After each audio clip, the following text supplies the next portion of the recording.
दोस्तों, दिसंबर का महीना गेहूं की फसल के लिए अहम होता है। और ये जो फसल चाहे आपके पीछे बोई गई हो उसके लिए, या बोई जा रही है उसके लिए, या आगे बोई जाएगी उसके लिए, सबके लिए अहम है। और दिसंबर के महीने में कुछ कार्य ऐसे होते हैं, यदि आपने वो कर लिए तो ये मेरा दावा है कि आपको उसकी उपज ज़्यादा मिलेगी। अर्थात जो भी किसान भाई आपके पड़ोसी हैं और आपके पास पास हैं, उनसे ज़्यादा उपज आपको मिलेगी। कुल मिलाकर आपको ज़्यादा उत्पादन मिलेगा। तो इन कार्यों पर आप अवश्य ध्यान दीजिए और कोई कार्य छूट ना जाए, इसके लिए पूरा वीडियो देखिएगा। सबसे पहले जो कार्य है वो हमें ये करना है, जो हमारे गेहूँ को बुवाई हुए करीब 21 से 25 दिन हो गए हैं, तो उस पर हमें पहली सिंचाई कर देनी चाहिए। और पहली सिंचाई पर हमें यूरिया का प्रयोग करना है। यूरिया की मात्रा आपको लेनी है 30 से 35 किलोग्राम, और उसके साथ लेना है आपको 5 किलोग्राम जिंक सल्फेट, जो 33% के रूप में आ रहा है। यदि आप 21% के रूप में प्रयोग करना चाहते हैं तो आप उसकी मात्रा लें 10 किलोग्राम। ऐसा करने से आपको कल्लों की जो संख्या मिलेगी वो ज़्यादा मिलेगी। और दोस्तों, इसके बाद जो अगला कार्य है वो ये है, जो किसान भाई गेहूं की फसल अभी बुवाई नहीं कर पाए हैं, अभी बोने से रह गए हैं, तो जल्दी से जल्दी आप बुवाई कर लें। क्योंकि दोस्तों, जितना आप लेट होते जाएंगे उतनी आपकी जो पैदावार है वो प्रतिदिन कम होती जाएगी। इसलिए गेहूं की बुवाई को जल्दी से जल्दी निपटा लें, अर्थात गेहूं की बुवाई समय पर कर दें। अगला जो कार्य है आपको ये करना है गेहूं की फसल में, यदि आपके गेहूं की फसल में आपने पहली सिंचाई कर दी है और उसमें विभिन्न प्रकार के जो खरपतवार हैं वो दिखाई दे रहे हैं, तो उनको नष्ट करने के लिए भी आप किसी अच्छे खरपतवारनाशक का प्रयोग करें। इसके लिए आप, यदि आपके खेत में जो संकरी पत्ती के हैं तो आप उसके लिए अलग दवाई प्रयोग करें। यदि आप चौड़ी पत्ती के खरपतवार हैं तो उसके लिए अलग दवाई का प्रयोग करें। यदि दोनों प्रकार के जो खरपतवार आपके खेत में हैं तो उसमें अलग दवाई का प्रयोग करें। ऐसी दवाई का प्रयोग करें जो उन सारे खरपतवारों को नष्ट कर लिए। और इसके लिए चैनल पर वीडियो है, उन्हें आप देखकर आप विस्तृत जानकारी प्राप्त कर सकते हैं। तो अगला जो कार्य हमें गेहूं की फसल का करना है, जब हम इस समय गेहूं की बुवाई करते हैं तो इस समय लेट बुवाई होती है, तो इस बात का आप ध्यान रखें। इस समय जो आपकी वैरायटी चयन करें वो करें लेट प्रजातियाँ, अर्थात पिछैती प्रजातियाँ। इसके लिए आप तरह तरह की जो वैरायटी आ रही हैं लेट, उनकी बुवाई कर सकते हैं। और इस समय आप यदि लेट बुवाई के समय लेट प्रजातियां चयन करेंगे तो आपको ज़्यादा उत्पादन मिलेगा। इसके विपरीत यदि आपने चयन कर लिया अर्ली प्रजातियों का तो आपको जो उत्पादन है वो कम हो जाएगा। और इस बात का आप विशेष ध्यान रखें।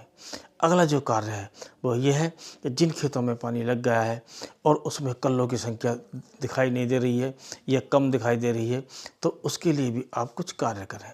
उसके लिए ये करें, यदि आपने जिंक का प्रयोग नहीं किया है तो आप जिंक का प्रयोग कर लें।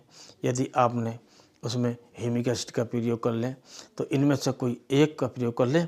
यदि आपने पहले जिंक का प्रयोग कर लिया है बुवाई के समय या पहले पानी पर, तो आप इसमें ह्यूमिक एसिड का प्रयोग कर लें, तो आपको जो कल्लों की जो संख्या है वो ज़्यादा मिलेगी और आपका जो खेत है वो ज़्यादा हरा भरा मिलेगा।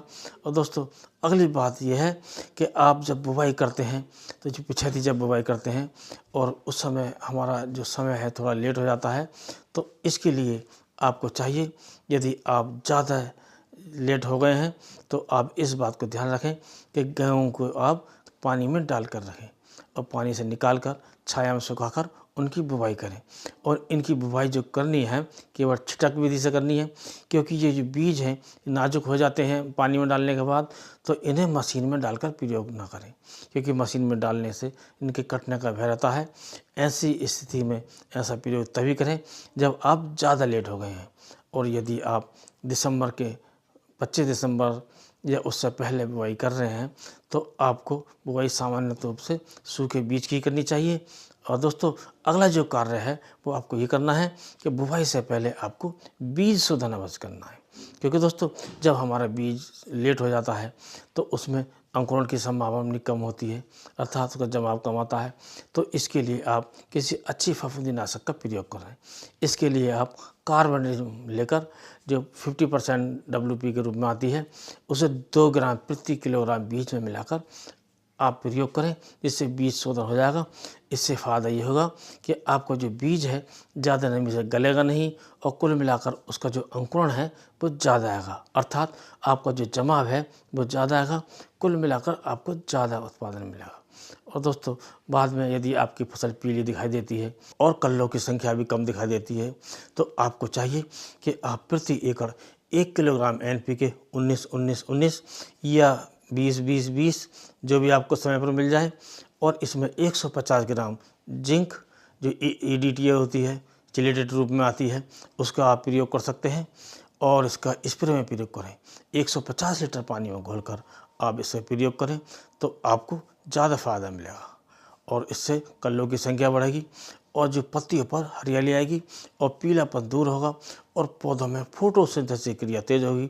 कुल मिलाकर आपके पौधे गहरे हरे भरे हो जाएंगे और आपको ज़्यादा पौधे हरे मिलने से ज़्यादा ग्रोथ मिलेगी और ज़्यादा ग्रोथ मिलने से, ज़्यादा कल्ले मिलने से ज़्यादा बालियाँ मिलेंगी। कुल मिलाकर ज़्यादा उत्पादन मिलेगा। तो दोस्तों, आज की वीडियो में बस इतना ही।